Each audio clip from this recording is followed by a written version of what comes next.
maybe in your future, that you might want to work in the court or legal system.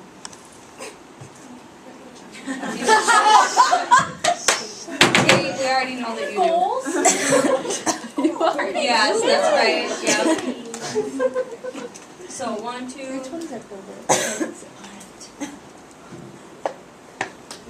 So we want to see who. So, how many of you think that you would? When do you think the best time would be to start working with as a legal interpreter, working on your legal? I think between 5 to 10 years. Yeah, no, About 5 or 10. How do you know 5 or 10? Like, how do you figure that out? Why do you pick that number? Yeah, no, it's fine.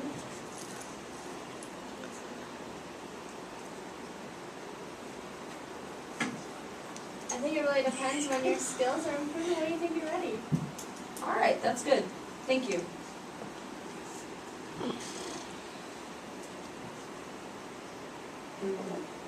I think it's really up to what you know.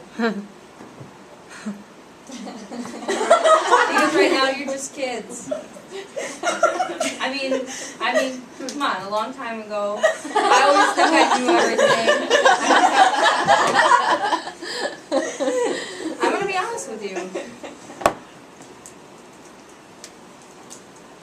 So when you graduate, you get your certification, you feel like, oh, I've learned so much. But I promise you that 5 years later, you're going to have a drink and you're going to think, man, he was right.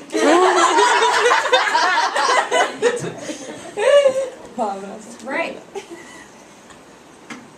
So here's just a few questions just to analyze legal interpreting and the legal work itself, and whether or not you're a right match for that field. Maybe some of you think that you are, maybe you think you're not, but how do you really know? Because I can tell you what, you need thick skin to be in this field. I mean, seriously thick skin.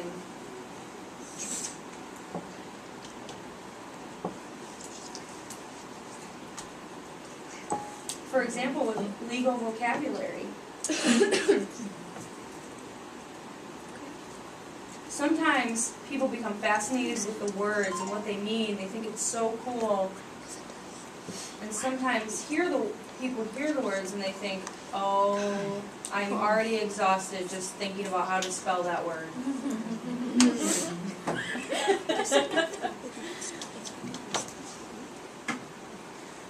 Maybe you do you prefer interpreting or transliterating?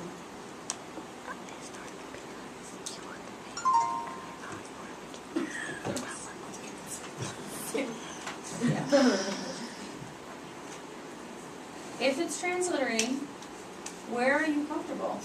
Maybe you prefer transliterating. That's not really, the legal setting is not really a match for you.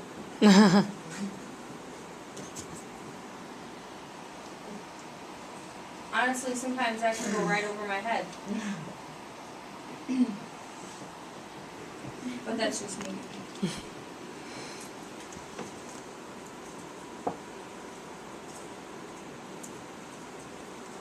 Do you really enjoy discussing and analyzing linguistic concepts, like the difference between English or ASL, and what the vocabulary really means? What does it look like? What does that vocabulary look like to a deaf person? So let's say I spell it injustice.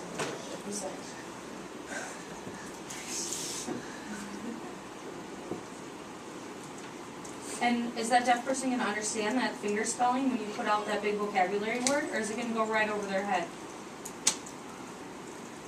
Most of the time it goes over their head. Alright, do we understand these questions? I think we can move on. Sure. Switch.